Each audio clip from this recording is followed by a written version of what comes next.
Hotel Echo Lima Lima Oscar. Good afternoon, live and direct from South East London, England, from your host, your guy himself, the one and only and truly DLG repping, otherwise short for Delhi London Gooner Space Romeo Echo Papa Papa Indigo November, and welcome to another fresh content of a match preview involving the North London derby between Spurs v Arsenal. Yes, it's a crunch game. Yes, Man United have beaten Manchester City. It leaves them 5 points behind, but it don't mean nothing to us. Our job is to go away from home at the new stadium and get us a result. 3 points is the aim. That's the task. Forget this, Arsenal fans. Let's be real. Forget about what's happened at Old Trafford today at lunchtime. That's not our concern. Our concern is the scum. Our concern is making them know that North London is forever red. Let that be plain and simple. Yeah? That's our aim, and that's the assault that we have in front of us tomorrow. Before I get into my team lineups, the 9 substitutes I will go with, and the formation, make sure you smash the thumbs up like button for me, yeah? Make sure you do that with love and affection in abundance and respect, yeah? Speaking of love and respect, make sure that you share this channel virally all over the globe, especially to your friends and your relatives, yeah? And if you're watching this content for the first time on North London Derby, on the eve of North London Derby Day, I say gladly and proudly welcome on board. Make sure that you share this channel amongst your friends and your relatives, yeah, and tell someone around your friends or around your relatives to share this channel amongst their friends and relatives, yeah. Keep this channel growing with love and respect. And on top of that, yeah, comment section, yeah. If you want to give me your own verdict of the North London Derby, your score prediction, yeah. Prediction of the number of corners, prediction of how it's going to end. There's a red card involved, there's a yellow card involved. You predict the number of throws in the game and where the North London Derby is going to be won, etc., etc. Leave it in the comment section, yeah, where positive feedback lives for life. And last but not least, subscribe to the channel, please. Smash that subscribe button for me, left, right, and center, gloriously but passionately for me. It's another preview for me, and like I said, the more that you subscribe, the more I shout you out with love and respect, yeah? So get subscribing. The aim is 1,000 subscribers, as you can see at the bottom of your screen, yeah? 1,000 subscribers by this year. Why can't it happen for me? Please get subscribing, show me love and support, yeah? And I'll give you my love and support by shouting you out, yeah? That's from the bottom of my heart, DLG repping. Other than that, let's get into the preview. The last outing, complete control from the start to the finish. Did we deserve to win that North London derby? I say yes. The way that we dictated the game, the way that we won our back, the way that we moved the ball, how quickly we won our tackles, how we dominated. Thomas Partey getting a banger to start us off. All right, we conceded a stupid penalty. Gabriel dos Santos Magalhães. I couldn't understand what he was thinking at the time. That's at the time compared to right now. Since then, we've obviously we've gone on to produce many results. Chelsea away, Liverpool at home. On top of that result against the scum. Yeah, the scum. One thing we can say in this game, we know Tottenham are not the better team, but they have some of the best individuals, maybe the better individuals in this battle. I don't know. Or do Arsenal have the better individuals and the better team? Leave it in the comment section below. But one thing I will say is they've finished above us for the last 5, 6, maybe 7 seasons. They have been the better team. They've had the better squad for the last 5, 6 years. I get that. You know, what comes with the quality and the talent they have and the new stadium within that time. I will say this, they will forever be in our shadow, despite the fact that they've got a world-class manager in Conte, although in the last 12, over the last 12 months, he's been there a lot longer than 12 months, yeah? And I'll tell you this now, the football that they're playing is the most miserable of style of football I've seen from a Tottenham team in the last 6, 7 years. It is poor, just abrupt and abysmal, just not good enough. Just so dow, minging. The football is minging. And just a little bit of breaking news here, or score flash, should I say. Brighton of Albion 2, Liverpool 0. Brighton of Albion are doing what they've been doing since the Serbia's taken over. They're still playing this good brand of football, and credit to the management, he hasn't changed too much. Liverpool, it's a long afternoon down in the seaside. Anyway, going back to my preview of the North London derby, you know, as much as I hate them, along with Man United, I will say Harry Kane is a world-class striker. His goal-scoring record speaks for itself. Phenomenal. He's the only English striker on this planet that can catch Alan Shearer. No other English, there's no English striker I can think of that can catch Alan Shearer for dust. Heung-min Son, another proven player. He'll be key. Kulusevski's coming back from injury. I'm not too concerned in the midfield area because Bazuma has deteriorated since he left Brighton. He was better off playing for the Arsenal, without a shadow of a doubt. He was better off signing for the Arsenal.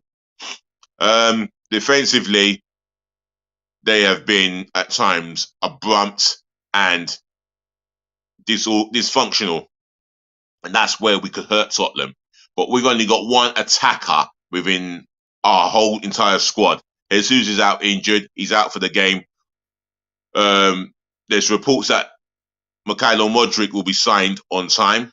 Well, not on time exactly, but the deal is edging ever so closer. And, freaking hell. Why did it happen? Yeah. Mikhailo Modric is edging so closer in the deal. I've spoken about that. And another thing that's on my mind as well.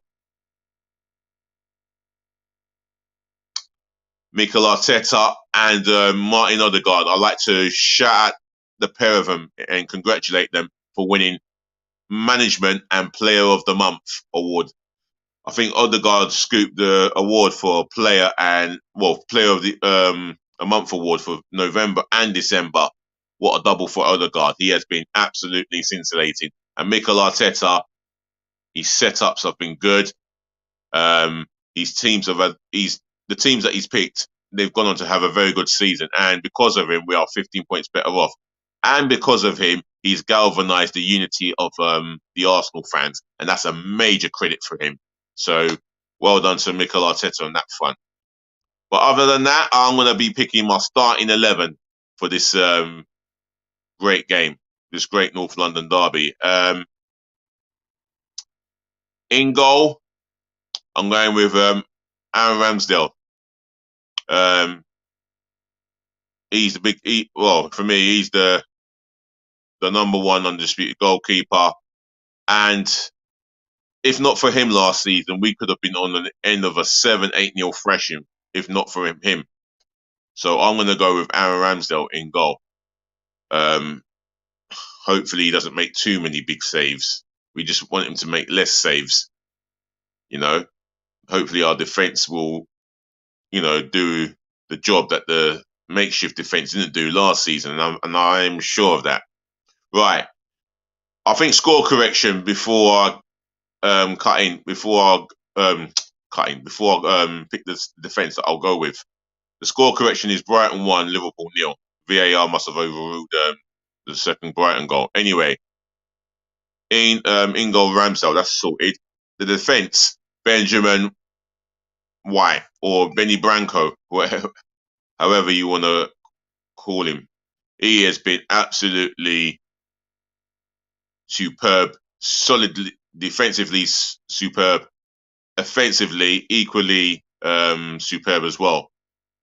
I thank him abundantly for the job that he's done thus far this season, and long may it continue. Benjamin White. The centre half pairings, William Saliba, he has been a complete Rolls Royce.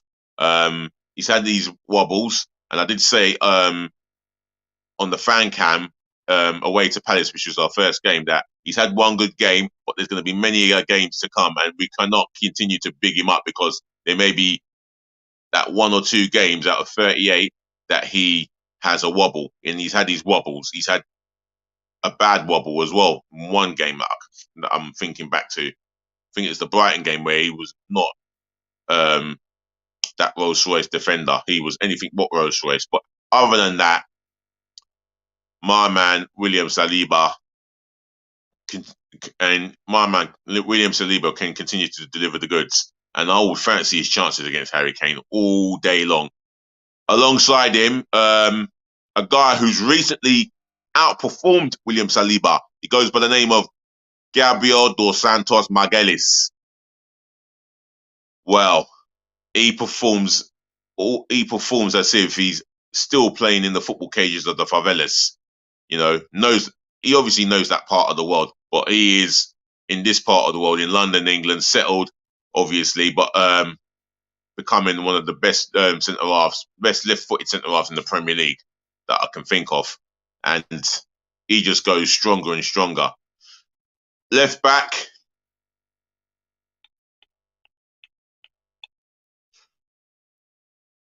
I'm gonna go with Kieran Tierney. I fancy his chances against Kulusevski as long as he shows him down the line. Otherwise, I would have to have Zinchenko on the bench for this. It's a difficult choice. Zinchenko had a brilliant game against Newcastle. It is kind of harsh that I've gone with Tierney over Zinchenko. But what do you guys at home think? If you think I'm being harsh, leave it in the comment section below. But I'm going to go with Tierney. Maybe it's a tactical thing. It is a tactical thing for me. But I know our gaffer might see differently. So that's my back four picked. The midfield three. Well, Thomas Partey, nicknamed the Octopus, is certain to start this game. And I'm starting him in my team. I call him the midfield bully destroyer. Everything he has done this season, his interceptions is up there with the best. His tackles, balls won in key areas, is up there with the best of them in the Premier League. And I will continue to start him in this game. Martin Odegaard on the right-hand side to him, our player of the season, maybe a contender for the PFA Player of the Year. Why not? He has been in absolutely scintillating form. Assists, goals. What more can you ask from our number 8, our club captain? And he's relishing in the role of playing, of being the club captain with the armband. You know, he is relishing in that role, and I hope he comes on strong in this game. We do need a big performance from him tomorrow, unlike last season. Granit Xhaka, he's come on leaps and bounds. His discipline's improved. He's more calmer, and he's got more of a balanced head compared to the Xhaka of yesteryears. My word, he's one of the best performers in the team. Definitely a favourite and a candidate to be, I'll say a favourite of the fans and a candidate to be Arsenal Player of the Season at least. But for me, I'm having him on the left-hand side to Partey. Right, the attacking three sorts itself out. Left wing forward, Bukayo Saka. Wow. He is absolutely one of the most exciting young players to watch in the world right now. And there is no argument about it. If there is an argument about it, leave it in the comment section below. But I feel that he's one of the most exciting players to watch right now in the world. One of the most young, exciting players to watch, should I say. I'm having him in this team, without a doubt. No questions asked. No, right wing forward, should I say. Left wing forward, Gabriel Martinelli. Now, for me, he was our best performer in that 3-0 defeat. And I'll tell you something, yeah? Because of the circumstances well, not just the circumstances, because of the situation Arsenal are in, where they can be clear at the top, which is fine if they can get the 3 points. But the main thing is to do their jobs and not worry about what everyone else is doing around them. And tomorrow, I hope he has another good game. If you got Doherty or Emerson Morale on him, he's got a good chance of having a brilliant game, and he could be the key and the different maker for us. Eddie Nketiah up top, you can see how bulky he has become, more confident in holding the ball up, and he does score goals. If he doesn't score goals, he's definitely going to be in the box for those opportunities to pounce, i.e. Brighton away. Shot comes in and he's there to pounce in front of Lewis Dunk, where he made it 3-0 with a simple tapping. And I feel that he will have a big part to play in our attack, an offensive play. So would Saka and Martinelli. So that's my starting 11 done. Right, my 9 substitutions. Matt Turner, solid number 2 for me. He starts on the bench, unfortunately, because we all believe Ramsdale is the undisputed number 1. And with Ramsdale, he's capable of putting in big performances. We have seen it from time to time. So we're going to continue with Ramsdale in goal. Substitute number 2, Takahiro Tomiyasu. He can play across the back 4. His versatility is vastly important to us. He's coming back. He's not that long come back from injury, and going to try and nurture him and take it easy with him. So yeah, he's definitely going to be fit for the bench. Sadly, I would like to start him in this game at right back, but there you go. Substitute number 3, Rob Holding. True professional, does what it says on the team. He does a good job, and I would bring him on to play in the back 3 because that's where he's at his most effectiveness. Substitute number 4, Alexander Zinchenko. Some would say I would start him. If you have your views on the Zinchenko or Tierney starting this game, leave it in the comment section below. But I'm going to go with Tierney to start this game, and Zinchenko, I'll have to have him on the bench. Substitute number 5. Oh, this is an interesting one. Substitute number 5, Mohamed El-Neni. Without a shadow of a doubt, workman-like midfield player. I do like him for his professionalism. He never moans. He hardly moans or kicks up a fuss, and that's a good thing from him. But for me, I'm going to have him on my bench. Substitute number 6, welcome back, Emil Smith-Rowe, our very own Croydon De Bruyne, so some people say. Yeah, he came back to have a little bit of a run out against Oxford, and you can see that he lacks much sharpness, but he'll gain that back within a number of substitutes appearances. So let's be patient with him and give him his time to recover from an injury that he's had that's put him out for months. But he's back and he feels like a new signing, but he is Emil Smith-Rowe from Hale End, like Bukayo Saka. He's on my bench. Substitute number 7, Fabio Vieira. Definitely someone I would bring on with creativity being vastly important. These are the things that you need: creativity, defensive reinforcement in the midfield. Very important area in the midfield. And he can have a say. I'm going to have him on my bench. Excuse me. Substitute number 8, Marquinhos. Again, not a problem with him. Just feel that he's going to be out on loan by the end of next season, by the new season. But one thing I do want is for him to relish the opportunity if he comes on in this game. But I doubt if he will. But it's going to be one of those situations. Yeah, one of those situations where it's going to be a very tense game for, I think, the first half. It could be, depending on how fast Arsenal start. Substitute number 5, Oh, substitute number 5. This is number 5. I've done number 5. Substitute number 9. Last but not least,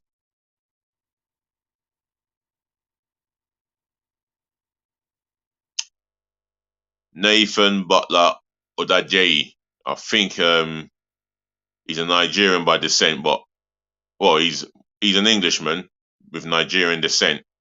I think there's a tricky winger or a midfield player, someone who can,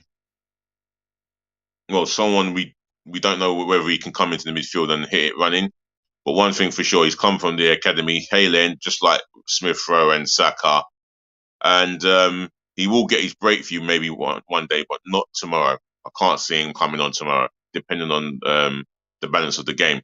But other than that, that's my 9 substitutions. So my starting 11 sorted. My 9 substitutes bench is sorted without a striker. It is what it is. And the formation is a 4-3-3. So guys, if you agree with my starting 11, if you agree with my subs, the 9 subs I've picked, and if you agree with my formation, then or you don't agree, then the comment section is there for you to have your opinions and your say. I'll be looking to read your comments as soon as possible. Other than that, I'm going to end it here because it's been over 22 minutes long, and say what a pleasure it is to do this North London Derby preview. All that I need to say is, ladies and gentlemen, to the boys, to the girls, thank you for tuning in, thank you for listening, thank you for watching, and saving the best to last, as I always do. Thank you so much for putting up with me, as you always do. More peace, more love, more blessings again. Do look after your friends, do look after your families, do look after yourselves, which is always important. As DLG repping, you know that we're going to chat again. Like, comment, share, and subscribe. Do all of that for me, yeah?